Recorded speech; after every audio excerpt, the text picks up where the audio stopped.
So நெட்ஃப்ளிக்ஸில் பார்த்தீங்கன்னா ஹிந்தியில் வந்து ஒரு கோர்ட் ரூம் கிரைம் த்ரில்லர் படமாக எடுக்கப்பட்ட இக்கா அப்படின்ற திரைப்படத்தை இப்போ நெட்ஃப்ளிக்ஸில் தமிழ் டப்பிங்கோட ஸ்ட்ரீமிங் பண்ணியிருக்காங்க. இந்த படத்தோட ரிவ்யூ பார்த்தீங்கன்னா அப்படி இல்லாமல் பார்க்க போகிறோம். ஸோ வாங்க வெடிக்கலாம் போகலாம். சரி, கதை அப்படின்னு பார்க்கும்போது கதையில் வர நம்ம படத்தோட ஹீரோ பார்த்தீங்கன்னா ஒரு ஃபேமஸான அட்வொகேட்டாக இருக்காரு.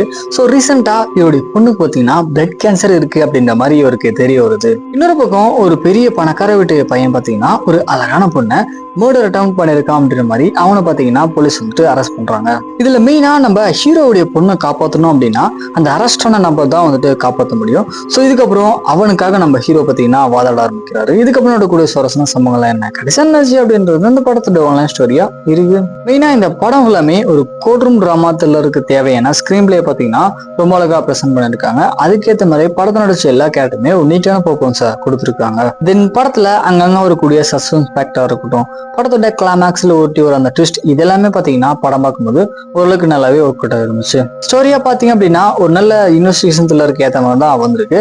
பட் இருந்தாலுமே கொஞ்சம் பழைய டெம்ப்ளேட் தான். அதுக்கப்புறம் இந்த கொலையை உண்மையிலே யார் பண்ணிருக்கணும் அப்படின்ற மாதிரி இந்த படத்துல அந்த கோர்ட் ரூம் டிராமா சீன்ஸ் எல்லாமே பாத்தீங்கன்னா ஓரளவுக்கு நல்லா என்கேஜ்மெண்டா தான் போகுது. பட் இருந்தாலுமே இந்த படத்துல புதுமை அப்படின்றது அந்த அளவுக்குலாம் எதிர்பார்க்க முடியாது.